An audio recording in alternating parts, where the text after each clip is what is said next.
Hello, my name's Aurora, and I'm with the Fireweed Collective Society. I'm the Stopping the Violence program wellness worker. Today, I'm going to start talking about social isolation and shame and belonging and depression and anxiety and the reasons that these all intersect. So they all kind of connect, and they are very interwoven with the fabric of a social structure that kind of faces these things and doesn't allow for wellness and prosperity amongst the individuals that reside in a community, such as in the context of Fort St. James. So this video is going to touch on that, and then there'll be 3 other videos as well. So I'm going to really unpack these elements today for you that I know can touch so many people's lives and really do affect people. And we also can see people with multiple barriers that face this all the time. And they're really linked into these abuse cycles. They're linked into these unwellness and unhealthy lifestyles, and even unwell ways that we can all be a part of. And so this conversation is talking about how we're all part of this equation and we're all part of this problem.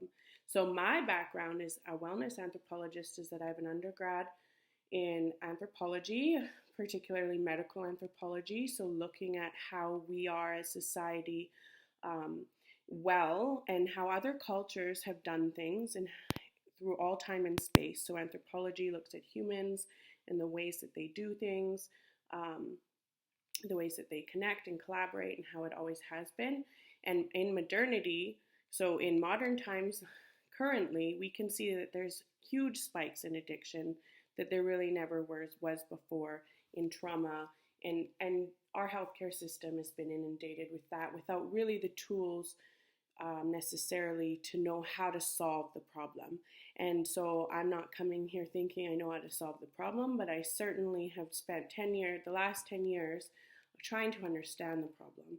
And so my master's is in education and adult learning and global change, and how different cultures can exchange ideas and ways of being, and that is going to continue to grow as a globalized world that has this interface of connectivity, internet and media and everything, that they can exchange ideas and how to collaborate. And really, so I take my Indigenous Studies minor and my anthropology major and my master's in education and my knowledge of wellness and holistic practices, and I kind of meld it all together to design and create a possibility.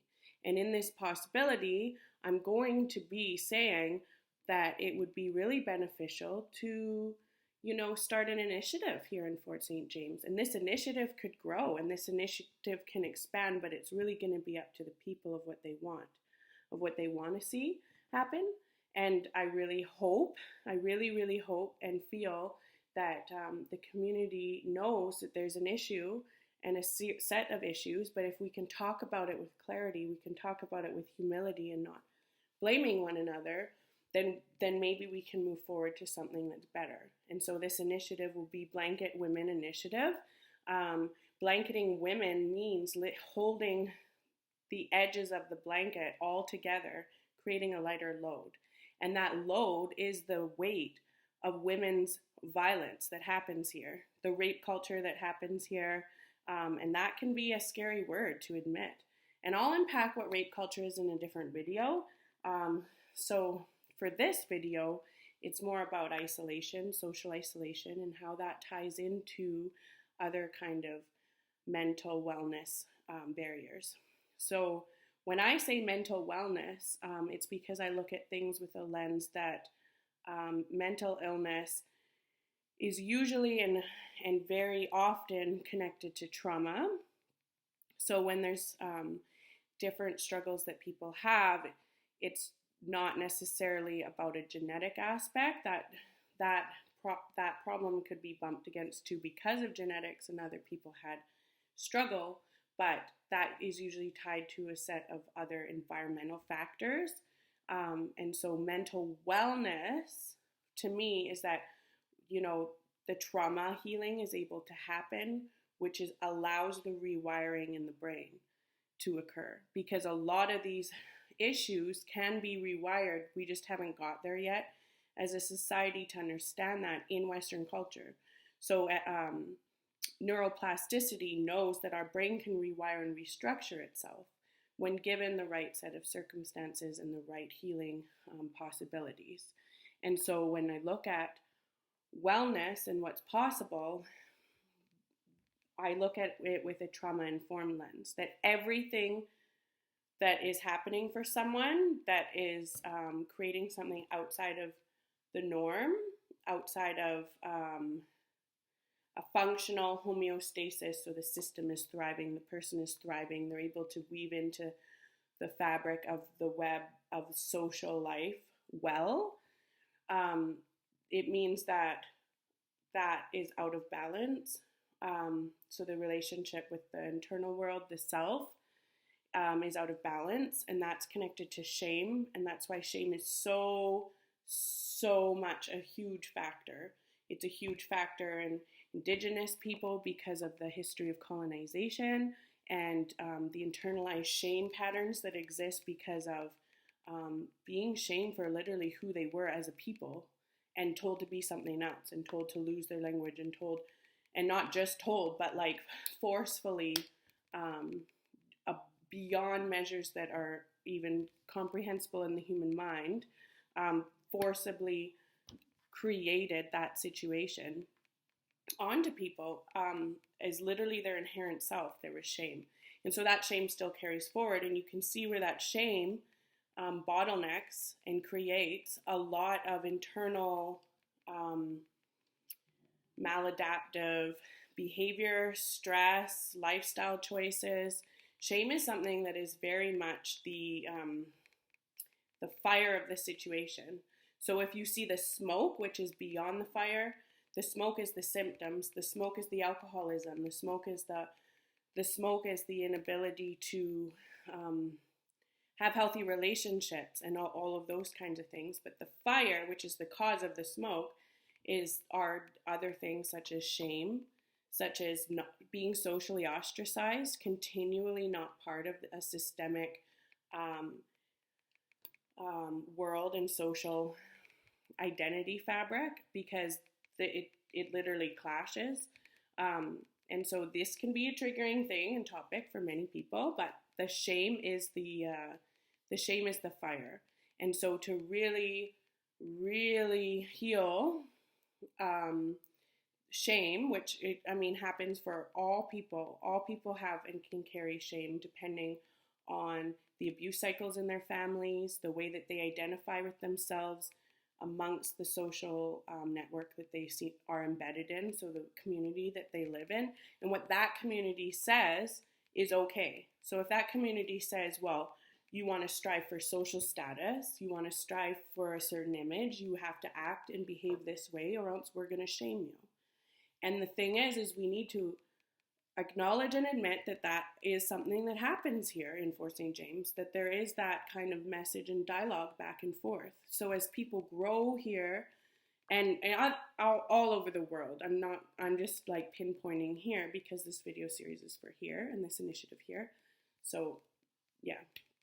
Anyways, when that dialogue is forming, and as an individual grows, and their identity is forming, especially during adolescency, because that's when the mind is wired to exchange relationship with its environment, and the environment and the people in the environment mirror back as that person grows and grows who they are, and they start to express who they are in the world. And depending on what is mirrored back to them as they express, as they choose to open up and bud, then the community mirrors back, okay, well, this part is okay, but this part isn't okay. So one part's up and one part's down. And so, and then another part, and then someone might get super accolades in one area of their expression of who they are, and that one becomes more at the forefront, and the other ones maybe get left behind, the other parts of their identity formation. And so this is a really important topic because what I see and what I witness in even the sportsmanship. So if somebody has really gotten accolades for hockey here, but then, they're 25, their hockey career didn't go all the way, but like they did great, and it was great that they were in it for certain. Sports is amazing. But if their identity formation has been super formed and heightened in that one area, but the other parts hasn't, then when that falls away, what are they left with?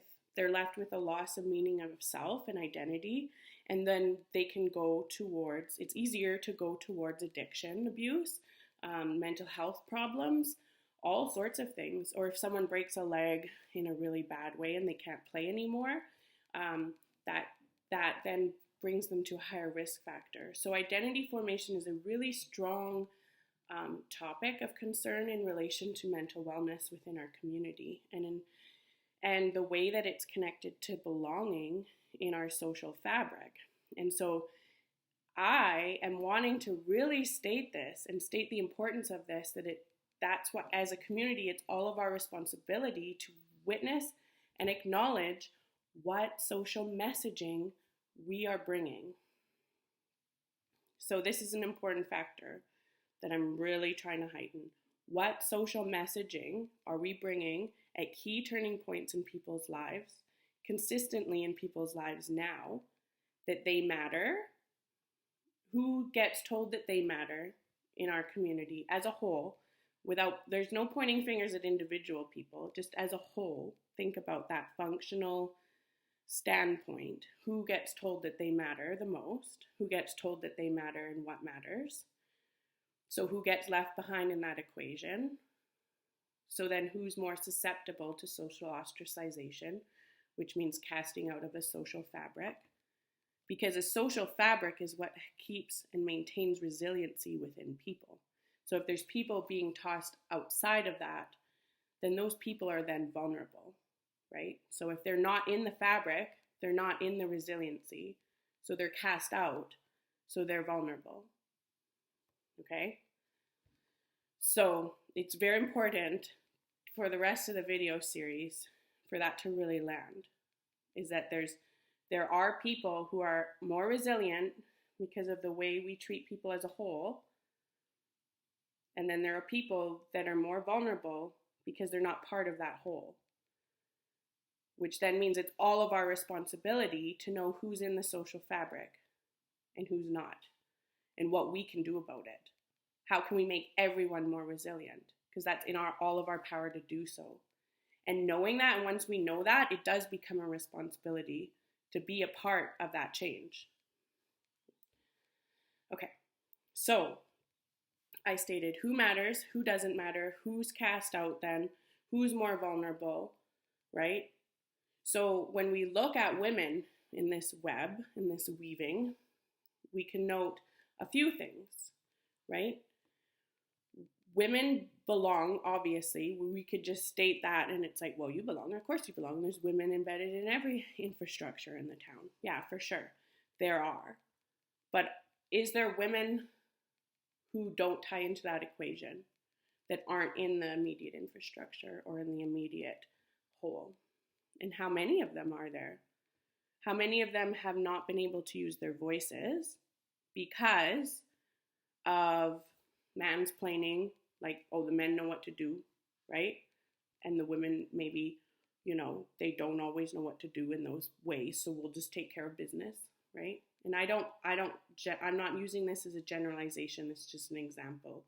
And so amongst this video series and this initiative going out, I really want to prompt women to come forward and be sharing their stories of how this relates to them. I'm just throwing examples out there. I don't really know, and I'm not going to try to know exactly what, because I'm not trying to say, I'm just trying to open up a dialogue. Okay, so when women maybe have been silenced, like their story doesn't matter, or certain kinds of acts of violence or certain kinds of ways of talking about women are acceptable and allowed, or treatment of women, or slut shaming, or the dysfunction of being called a rat or not telling the truth, or These are common things that are kind of interwoven amongst the dialogue, right? Um, are women fully lifted up and supported here? Are they fully embedded in that social fabric where they can be all of who they are? When I was talking about this, and there's another conversation about men, and I'm equally as passionate about that. Trust me. But this video series is talking about women in a women's initiative, and in the future we'll open up more dialogue about men. So there's no like men versus women thing here. There is a control and dominance narrative or story of control and dominance and suppression, and women are part of that equation of suppression. And that in the next video, I'll talk more about the historical aspect of oppression and why that is, and go into that in further detail. This is the first one. And so when we think of control and dominance, what aspects are abusive in that quality? No matter what, control is always the leading factor in abuse. And we can all admit that there are heavy abuse cycles that we can see throughout race in this town, throughout class in this town, throughout people, families, whoever it is. Abuse does not eliminate them. So there's abusive people throughout all sectors and equations, right?